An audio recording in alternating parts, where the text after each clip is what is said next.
শুভ সকাল বন্ধুরা, দেখো কোকিলের ডাকে আজ আমার ঘুম ভাঙলো। এই বসন্তকাল পড়া মানেই কোকিল কুহু কুহু করে ডাকবে আর আমি ঘুম থেকে উঠে পড়ি। এই যে আম গাছটা দেখছো মুকুল এসছে, এই গাছটা সব সময় কোকিল ডাকে জানো তো, সকাল সন্ধে ভোর সব সময়। দিয়ে তারপরে দেখো কাজে লেগে পড়েছি আজকে সকাল থেকেই। সকালবেলায় উঠে তোমার মানে কিচ্ছু খাইনি, একটু লেবুর জল খেয়েছি, খেয়ে মা আর মেয়ে কাজে লেগে পড়েছি। ভ্যাকুম ক্লিনারটা কিনেছি, তাকে তো কাজে লাগাতে হবে। দেখো সব ধুলো টুলো যা আছে যেখানে ঝুল ঝাল সব ঝেড়ে নিয়ে অনেক কাজ করেছি আজকে। দিয়ে তারপরে যত যা যা আছে সব পরিষ্কার টরিষ্কার করে প্রায় 2 ঘন্টা ধরে মা মেয়েতে পরিষ্কার করেছি। দিয়ে তারপরে দেখো ব্রেকফাস্ট বানাচ্ছি হাজব্যান্ডের জন্যে আর মেয়ের জন্যে।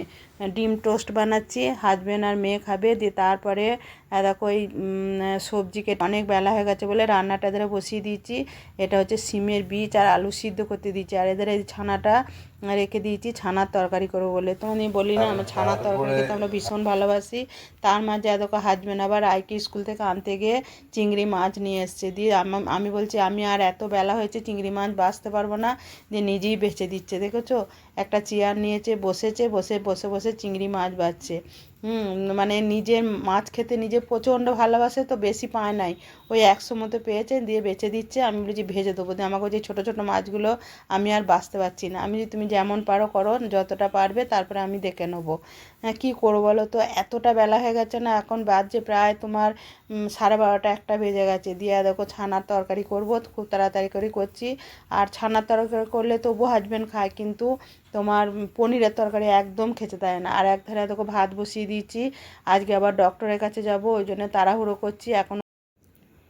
তারপরে দেখো আমার কি বলবো তোমাদের, চুলগুলো তো যেন সামনে একটু পাকা পাকা হয়ে যায়, সাদা সাদা, ভীষণ লজ্জা করে জানো তো। জানি বয়স হলে চুল পাকবে, দাগ পড়বে, গায়ের চামড়া জড়ো হয়ে যাবে, সবই জানি, কিন্তু তবুও জানো তো যখন মাথার চুলগুলো একটু সাদা হয়ে যায় না, নিজেকে যখন মনে হয় যেন অপরাধী অপরাধী।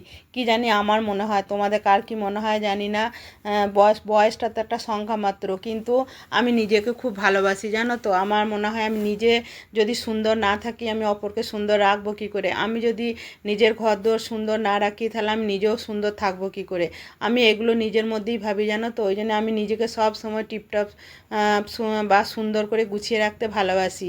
দিয়ে আমি দেখো আমি আজকে হেনা করব। আমি যে কালারটা নিয়ে আমি কালারটা আজকে নেবো না, আমি এখন ওই কালারটা নিলে কি হয় বলো তো, মানে বেশিক্ষণ রাখতে পারি না। ওই জন্যে আমি মেয়েকে দিয়ে হেনা নিয়েছি। দিয়ে আমি ওই তোমার একটু লিকার চা করেছি, লিকার চায়ের মধ্যে আমি তোমার লবঙ্গ 4-5টা দিয়ে দিয়েছি, আর একটু লিকার চাটা ঠান্ডা হয়ে যাওয়ার পর ওই হেনাটা গুলে একটু ওতে মধু দিয়ে দেবো, তাহলে চুলটাও বেশ সিল্কি থাকবে। ওই জন্যে আমি সেটা গুলে রেখে দিয়েছি।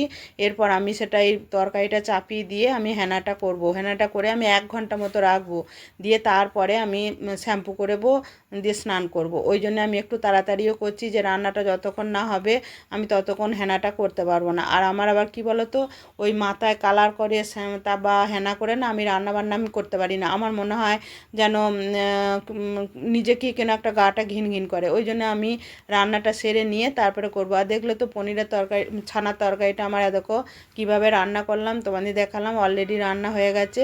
আর এই যে সিমে বীজটাও করে নিয়েছি, অল্প সর্ষে পোস্ত দিয়ে আর চিংড়ি মাছগুলো ভেজে নিয়েছি। চলো তাহলে এবারে খাওয়া দাওয়া করে বন্ধুরা ছাদে চলে এসেছি। এইমাত্র স্নান করলাম, চুলে কালার করেছিলাম বলে তোমাদের মানে ক্যামেরার মুখোমুখি হয়নি গো। আমার চুলের কালার করলে না একদম ক্যামেরার সামনে আসতে ভালো লাগে না। আমি যেটুকু ভিডিও করেছি মানে ক্যামেরার সামনে না এসে, দিয়ে তারপরে তোমার রান্নাবান্না করলাম, কি রান্না করেছি তোমাদের দেখালাম। দিয়ে তারপরে চুলে শ্যাম্পু করলাম, স্নান করলাম, 2বার করে স্নান হলো আজ। দিয়ে তারপরে খাওয়া দাওয়া করে দেখো ছাদে এলাম। এবার চুলটা একটু রোদে না শুকুলে হবে না জানো তো। 4টের সময় আবার ডাক্তার দেখা যাবে, বলো না এই হাতটা নিয়ে কিছু করতে পারছি না, প্রচণ্ড ব্যথা জানো। তখন টিপলে ব্যথা নয়, কিন্তু এনে ঘুরলে করলেই ব্যথা হচ্ছে। দিয়ে তোমার সকাল থেকে এত কাজ, আজ এত পরিশ্রম করেছি বাপে কি বলবো তোমাদেরকে। সকালবেলা সব তোমার ভ্যাকুম ক্লিনার দিয়ে সব ঝুল ঝাড় ঝেড়ে পরিষ্কার বড় মেয়ে আর আমি বাপরে দিয়ে আমি 10:30টার সময় স্নান করলাম। স্নান করে পুজো করে তারপরে দেখছো গলায় লাগছে, এই আওবেলায় চান করেছি না, এখন প্রায় 2:30 বাজছে, 2:30 পৌনে 3টে বাজছে। দিয়ে তোমার 10:30টার সময় 10টার সময় স্নান করে তারপর পুজো করে গেলাম। পুজো টুজো করে গিয়ে তোমার মেয়ে একটু ছাতু শরবত করে দিল, দিয়ে সেটা খেলাম। সকাল থেকে কিচ্ছু খাইনি, সকালে শুধু একটু লেবুর জল খেয়েছিলাম, মানে খাওয়ার সময়ই পাইনি। যেহেতু শরবতটা খেয়ে তারপরে রান্না করলাম। আজকে কি রান্না করেছি তোমরা তো দেখেছো। পনির নয়, আমি ঘরে ছানা কেটে রেখেছিলাম। এখন তো দুধটা কেউ খাচ্ছে না, সরও করি না, যে দুধের ছানার তরকারি করেছিলাম। আর আমার বাড়িতে জানো তো আমার হাজবেন্ড ছাড়া আমরা ছানা পনির খেতে বেশি ভালোবাসি। দিয়ে তোমার ছানার তরকারি আজকে হাজবেন্ড খেয়েছে, বলছে ছানার তরকারি খাবো, পনিরের তরকারি খাবো না। ছানার তরকারি করেছিলাম। আর তোমার সেই কী বলো ওটাকে, সিমের বীজ আমি কোনো দিন খাইনি জানো তো। আমার এক ইউটিউবের বন্ধু দেখেই আমি আনা করিয়েছিলাম। আমি সিমের বীজ খেতে ভালোবাসি, কিন্তু ওই সিম যখন নিয়ে আসে না, যেগুলো একটু মোটা মোটা সিমের বীজ, আমার হাজব্যান্ড আবার খায় না, বেঁচে বেঁচে আমাকে সবাই দিত। আমার এত ভালো লাগে সিমের বীজ খেতে, তোমাদের কি বলবো। বসে কথাটা বলি, দাঁড়িয়ে দাঁড়িয়ে কথা বলতে পারছি না। দিয়ে সিমের বীজ খেতে প্রচণ্ড ভালোবাসি। সবার পাতে যখন সিমের বীজগুলো পড়তো আমাকে সবাই বেছে বেছে দিত, আমি খেতে। দিয়ে আমি ইউটিউবের এক বন্ধু দেখলাম যে সিমের বীজ দিয়ে মানে এনে রান্না করবো। কী দিয়ে কী করে রান্নাটা করতে হয় আমি সেটাও জানি না জানো তো। আগের দিন আমি একটু জিরে আর লঙ্কা ফোড়ন দিয়ে ভেজেছিলাম, সিদ্ধ করে নিয়ে ভেজেছিলাম। আর আজকে আবার আমি তোমার একটু সর্ষে পোস্ত দিয়ে ওটা করলাম আর কি, ঝাল নয় ঠিক, মানে সর্ষে দিই নেই নামমাত্র, আর পোস্ত বাটা ছিল যে সেইটা দিয়ে, আর তোমার একটু কালো জিরে ফোড়ন দিয়ে ওটা করলাম। হাজবেন্ড তো খাই না, একটু খেয়ে দেখো, বলছে আমার খেলে বমি হয়ে যাবে, কিছুতেই খাবে না। আর তোমার কালকে নিম বেগুন করেছিলাম, অনেকটা ছিল। দাঁড়াও কথা বলছি না, দেখতো লাড্ডু কিরকম জ্বালাচ্ছে, দেখো লাড্ডু জ্বালাচ্ছে। দিয়ে তোমার সিম বেগুন করেছিলাম, ওটা ছিল, খেলো। আর তোমার আর কিছু রান্না করিনি, এটাই রান্না করেছিলাম। আর তোমার ছিল তোমার চাটনি ছিল, চাটনি আর বার করিনি, ভালো লাগছে না একদম, হাতটা এত ব্যথা না, কাজ করছি কিন্তু সবসময় ওই দিকেই মনটা পড়ে আছে জানো তো। দেখি আজকে ডক্টরের কাছে যাব, কি বলে দেখি। শরীর না ভালো থাকলে না কোনো কিছুই ভালো লাগে না, মনও ভালো থাকে না, কোনো কারোর সঙ্গে কথা বলতে মেজাজটা খালি গরম হয়ে যাচ্ছে, কেউ কিছু বললি। তার মাঝে আবার হাজবেন্ড, হ্যাঁ এটা তোমাদের বলা হয়নি, চিংড়ি মাছ পেয়েছে, কোথায় বিক্রি হয়ে গেছে এখানে আমাদের ক্যানেলে, মানে এখন বড়ো চাষ হচ্ছে না, জল দিতে হতো। দিয়ে একজনের ট্যাংরা মাছ আর চিংড়ি মাছ নিয়ে এসছে। দিয়ে আমাকে রায়কে আনতে গিয়ে আমাকে বলছে চিংড়ি মাছ পেয়েছি, নিয়ে যাবো। অল্প পেয়েছি, বোধহয় 100 হবে এরকম। দিয়ে আমি বললাম না এত বেলায় আর এনো না কো, কে বলো আমি বেছে দেবো। দিয়ে তোমার নিয়ে এলো 100 মতো, ওরে টাটকা চিংড়ি মাছটা দিয়ে নিয়ে এলো, ও বেছে দিল, আমি কিচ্ছু করিনি, ওটা ভেজে দিয়েছি, শুধু একটু লঙ্কা ফোড়ন দিয়ে ভেজে দিয়েছি, ওই ভাজাই সবাই মিলে খেয়ে নিলাম।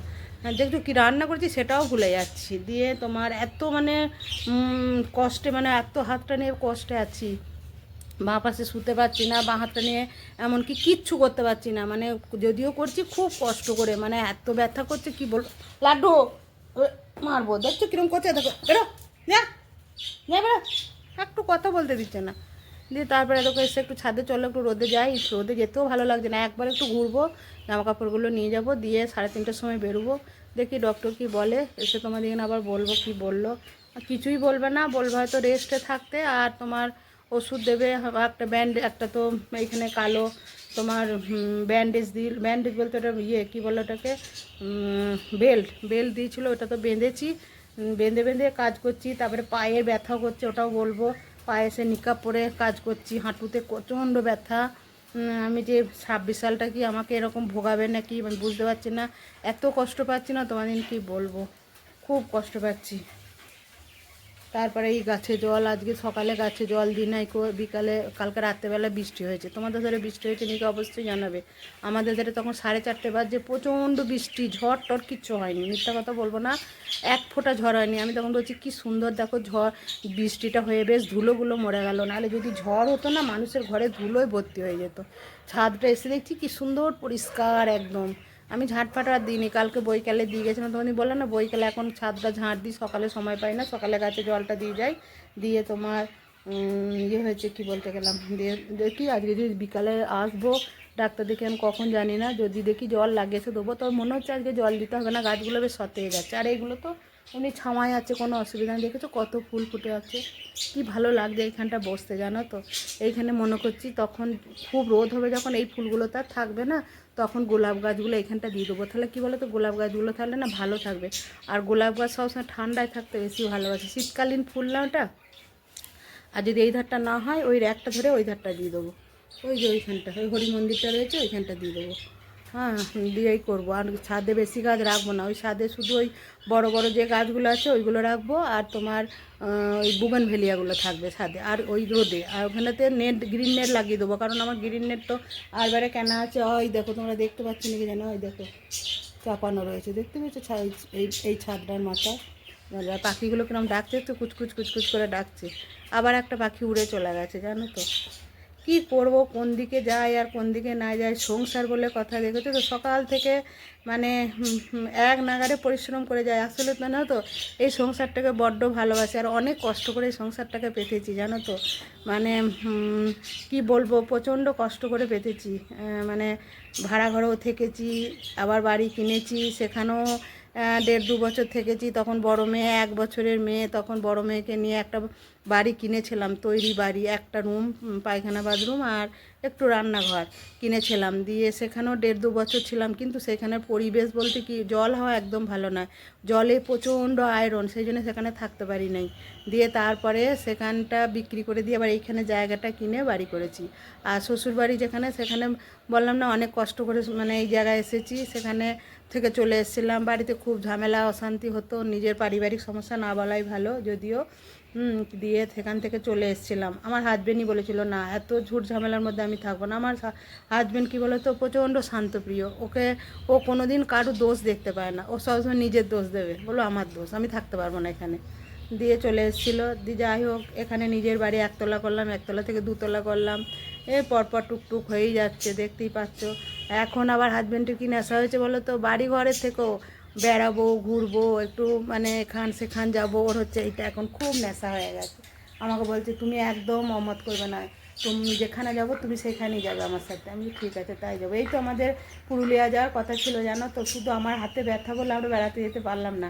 আমাদেরকে যে সুমন নিজে কতবার এলো, বললো কাকিমা চলুন, আমি যাবো বললাম, সব ঠিক হয়ে গেল, কিন্তু ওই এত হাতে ব্যথা, ডক্টর দেখানোর পর ডাক্তার বললো যে যে আপনাকে রেস্টে থাকতে হবে। বললাম না, আগে একটা ডাক্তার দেখিয়েছিলাম, দিয়ে সে রেস্টে থাকতে হবে বললে আমি আর গেলাম না, কিন্তু এক ফোঁটা কমে নেই, জানো তো। ওই জন্য আবার আজকে একটা অন্য ডাক্তার দেখাবো।